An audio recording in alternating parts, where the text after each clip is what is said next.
Have there been any indication from the Hunt Showdown devs that they're going to add a fourth boss soon? Or that they were aware that the community wants a fourth boss? Gators and Hunt, I think we need this. Alligator, snake, Wendigo, Bigfoot. Where's my giant swamp alligator? The Hunt community constantly discusses new boss ideas and concepts. Turn down for what? The aim of this video isn't to discuss hidden leaks or rumors of the next boss's identity. Rather, we're going to discuss the mechanics of the current bosses, evaluate what kind of design space exists for new bosses, and perhaps the most important question of all, do we need a new boss for Hunt Showdown? First, we need to clarify what I mean by design space. I'm referring to what kind of content Crytek can put into the game before things become a bit ridiculous or redundant. If I told you the next boss is going to be based around fire, squeals really loud, and swings at you with a giant meat hook, you would say, I think I know someone who matches that description. And you'd be right. The Butcher occupies the design space of a big tanky boss associated with fire, and is also a pig. While the redundancy issue might be clear, we must also keep in mind the rules that Hunt Showdown has laid out for its bosses. Bosses must be located in semi-randomized but predetermined locations within compounds. That means no roaming outside of the compounds, and bosses cannot be so obnoxiously huge that they wouldn't fit within a compound. While not a set-in-stone rule, bosses also tend to be large and noisy enough that players can locate a boss within a compound through pure luck if they listen closely enough. Okay, so we've established what design space is and the most basic rules surrounding the bosses of Hunt Showdown. Let's take a look at the space that's already been occupied and then see what we can explore beyond that. If you're already familiar with the current bosses of Hunt Showdown, skip to Wow! To listen to my thoughts on what concepts have yet to be explored in Hunt. First, we will examine the Butcher. I'll make things brief with this guy since we've already touched on him a bit earlier on in the video. He's a massive brute with a pig's head crudely attached to his shoulders. The Butcher's attacks are pretty basic. He'll swing his big meat hook at you for a hefty chunk of your health. That sounds a little dirty now that I think about it. Whip a fireball your way if it tickles his fancy, and he'll enter a frenzy mode if he's been dealt enough damage. During this frenzy, he will chase after you, taking reduced damage and leaving a trail of fire in his wake. In my opinion, the Butcher is by far the easiest boss to outmaneuver in Hunt Showdown, as he is limited simply to lumbering after you, and his hulking frame makes for easy shooting. His range attack is pretty imprecise, and if you're paying close attention to his sound cues, you can probably book it before he actually gets you with his charge. Next is the Spider, a disgusting mass of melded limbs that appear half human, half arachnid. While the Butcher's mobility is roughly equal to that of the Hunters, the Spider can climb along walls and ceilings. This forces hunters to keep their eyes peeled and to, somewhat frustratingly, spend a fair amount of time chasing the Spider around its compound. The Spider has a telegraph pounce attack where it screeches at the target before jumping. If not enough damage has been dealt to interrupt the attack, the Spider will pounce and knock you to the ground, stunning you for a short duration and causing you to lose a chunk of health. The Spider can also spit poison, causing an effect similar to that of a poison bomb, although for a much shorter duration. The poison cloud deals negligible damage provided hunters leave the cloud fairly quickly, but the poison's effect on a hunter's vision can cause complications. Finally, the Spider also has a frenzy mode when damage has been done to it. It will simply go apeshit, start chasing you around the compound, taking reduced damage, and poisoning you with its bite. It's panic-inducing and inconvenient if you really need your vision to be clear, but ultimately not as damaging as the pounce. Fighting the Spider oftentimes takes the form of a cat-and-mouse chase that reverses rolls every 30 seconds. You'll chase the Spider due to its impressive mobility, deal damage, and then it'll freak out and chase you in its frenzy mode. The Spider has a genuinely unsettling appearance and requires a decent amount of attention to kill without getting sloppy and letting it get the drop on you here and there. Rounding out our list of bosses is the Assassin, who is also the most recent addition to the Hunt Showdown boss roster. The Assassin is...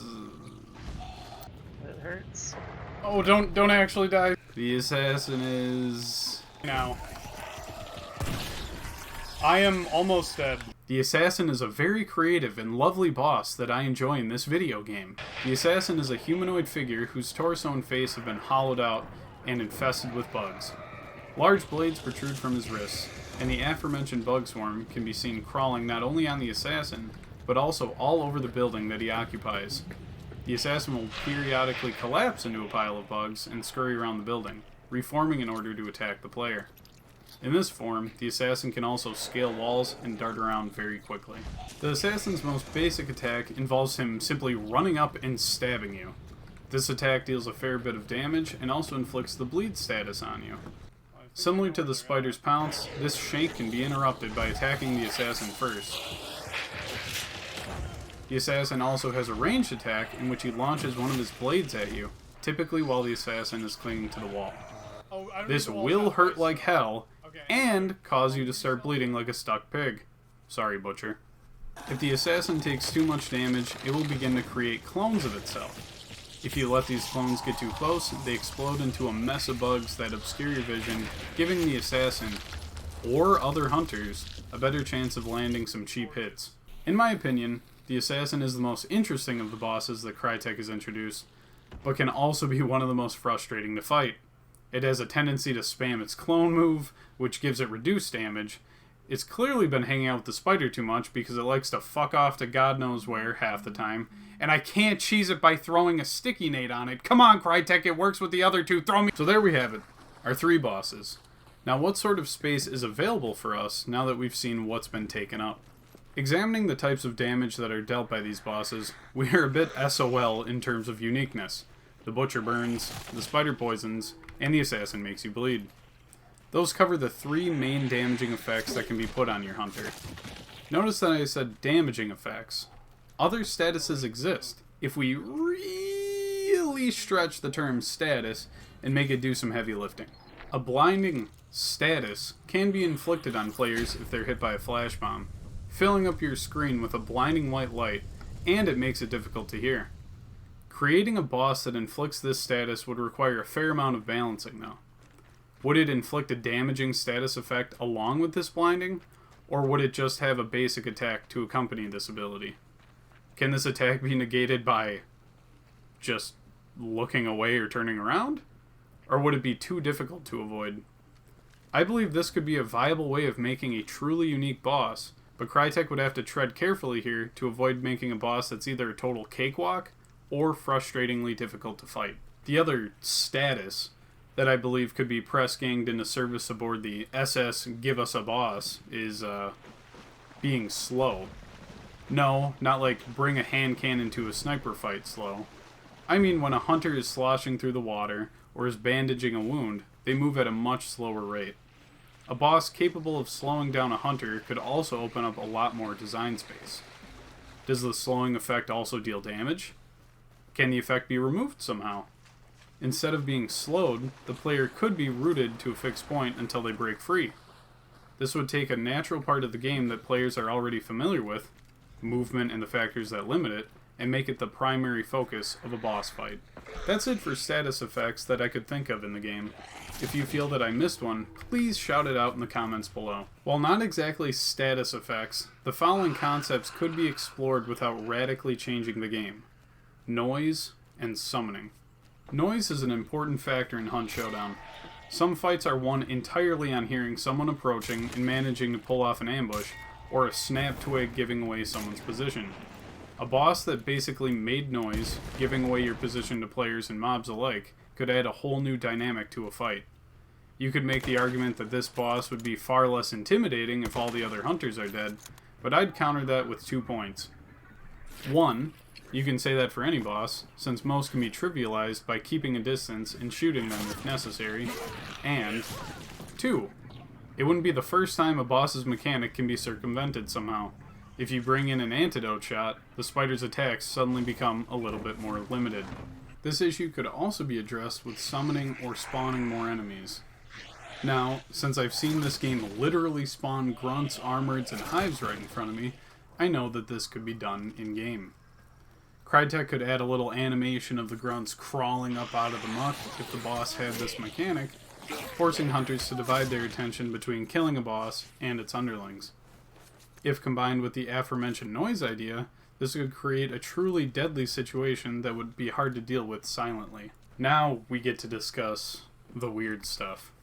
These are ideas that could be implemented, but would be a distinct departure from how previous bosses are designed. One of the most popular concepts that shows up in discussions is the idea of a roaming boss. This has an immediate hang-up in regards to core game mechanics, though. Hunters typically locate bosses by first finding clues, which narrow down compounds until the boss's precise location can be determined. Hypothetically, locating clues could help narrow down the general area of a roaming boss, similar to how the hunter with the wellspring and quick play is restricted to a certain area of the map, but isn't precisely locked down to one compound. Allowing bosses to be located outside gives us much more design space, such as aquatic or airborne bosses, or bosses, like mentioned before, that could call in other enemies. There's been a great demand in the community for a gator boss, which would admittedly be a fantastic addition to the murky waters of the bayou. This also opens up a can of worms for balancing, though. If you've played Hunt Showdown for any decent amount of time, you'll notice that the compounds of Hunt Showdown have been set up deliberately to have some balance. There are choke points, multiple points of entry, and areas to throw consumables, allowing attacking and defending players to pursue different strategies based on the situation and their loadout. If roaming bosses were introduced, that balancing might go out the fucking window.